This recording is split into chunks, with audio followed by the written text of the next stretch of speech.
In the quiet hills of Fayette County, West Virginia, Christmas morning in 1945 did not begin with celebration. It began with smoke, ash, and a mystery that would haunt one family and an entire nation for generations. While most Americans welcomed the first Christmas after World War II with hope and relief, one family woke to devastation. By dawn, a home was gone, 5 children had vanished, and the explanation given never made sense. What happened to the Sodder children remains one of the most disturbing, unsolved cases in American history, because fires destroy homes, but they do not erase people without a trace. The Sodder family lived just outside the town of Fayetteville, in a modest 2-story wooden house perched on a hillside. It was not a wealthy home, but it was full of noise, arguments, laughter, and life. George Sodder had come to the United States from Sardinia, Italy. As a teenager, like many immigrants of his era, he arrived with little and built everything through labor and persistence. Over the years, he established a successful trucking business, earning respect and financial stability in the community. George was known as disciplined, outspoken, and deeply principled. He valued honesty, hard work, and loyalty.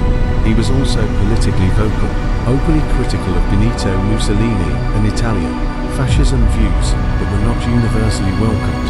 Even after the war ended, his wife, Jenny Sodder, shared his immigrant background and his devotion to family.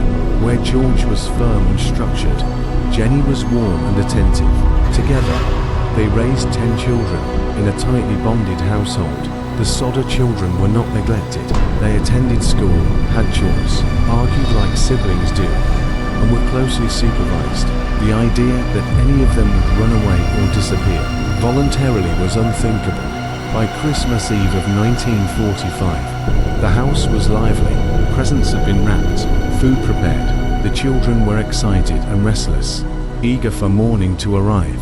That night would be the last time the Sodders would see 5 of their children. On December 24th, George returned home around 10 p.m. after working late. The older children were still awake, playing and talking.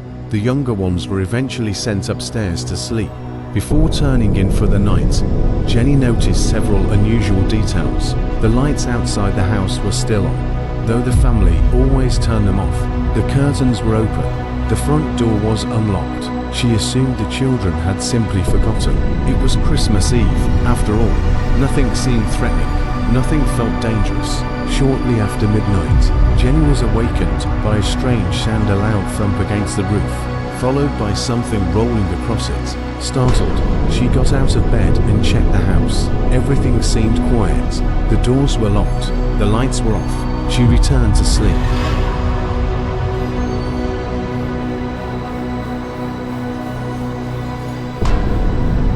Less than an hour later, the house was on fire. At approximately 1 a.m., smoke filled the downstairs. Flames had erupted in the area near George's office, spreading rapidly through the wooden structure. George and Jenny woke in panic. They managed to escape through the front door with 4 of their children. Two older sons helped younger siblings climb out of windows, but 5 children, Morris, Martha, Louis, Jenny, and Betty, were still upstairs. George attempted to reach them through the stairway, but it was already consumed by flames. He ran outside to retrieve a ladder normally kept against the house. It was gone. Desperate, George tried to move one of his trucks closer to the house so the children could climb down. From an upstairs window, the truck would not start. He tried the second truck. It would not start either. Both vehicles had worked perfectly the day before. As the fire intensified, neighbors were alerted. Someone attempted to call the fire department, but due to poor communication systems and the holiday, the fire department would not arrive until morning hours later. By the time firefighters reached the scene, there was nothing left to save. The Sodder home had burned to the ground. At first light, the family stood in shock, staring at the smoking ruins. The 5 missing children were assumed to have died inside, but as the ashes cooled, something became immediately clear. There were no remains, no bones, no skulls, no teeth, nothing. The local fire chief concluded that the fire had burned so hot that the children's bodies were completely cremated. George Sodder knew that explanation was wrong. He had experience with fire. He had burned trash, animal remains, and debris on his property for years. Even intense fires leave something behind. To prove it, George later conducted his own experiments, burning animal bones and household materials under similar conditions. Bones always remained, yet at the Sodder site, there was nothing, not even fragments. Despite this, the official cause of death was listed as fire. The investigation was brief and deeply flawed. The fire scene was never properly examined. No forensic analysis was conducted. Within days, the site was bulldozed and filled with dirt, destroying potential evidence forever. Witness statements that contradicted the official narrative were ignored. One woman claimed she saw 5 children in a car driving away from the Sodder home on the night of the fire. Another witness reported seeing people throwing something onto the roof shortly before the fire began.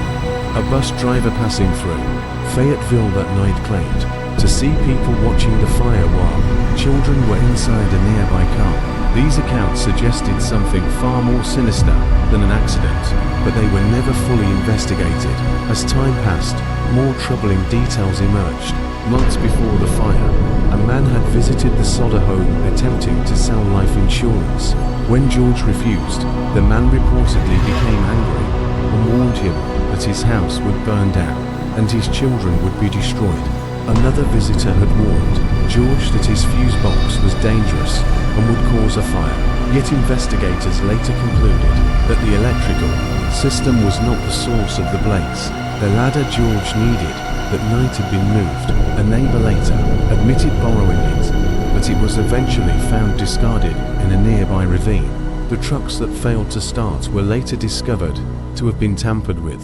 Their ignition systems had been deliberately sabotaged. These were not coincidences. Someone had planned for this. Someone wanted to ensure that escape was impossible, and someone wanted the fire to look accidental. The Sodders refused to accept the official explanation. They hired private investigators. They wrote letters to government agencies. They contacted the FBI. The FBI briefly reviewed the case, but ultimately declined jurisdiction, citing lack of evidence for kidnapping across state lines. Left alone, the family took matters into their own hands. They printed flyers. They placed newspaper advertisements. They offered rewards. Eventually, George erected a massive billboard along Route 60, displaying photographs of the missing children and pleading for information. That billboard stood for decades. People came forward from across the country. A woman claimed Martha was living in a convent in another state. A man claimed Louis was working on a ranch in Texas. A bartender in Florida claimed he had served a man who said he was one of the Sodder boys and that the children had been taken because of their father's political views. Each lead brought hope. Each lead ended without proof. Then, in 1968, more than 20 years after the fire, Jenny Sodder received a letter in the mail. Inside was a photograph of a young man in his 20s. On the back was a handwritten message that mentioned Louis Sodder by name and referenced a brother named Frankie. The resemblance to the Sodder family was undeniable. George hired a private investigator to travel and track the source of the photo. The investigator never reported back, and he was never heard from again.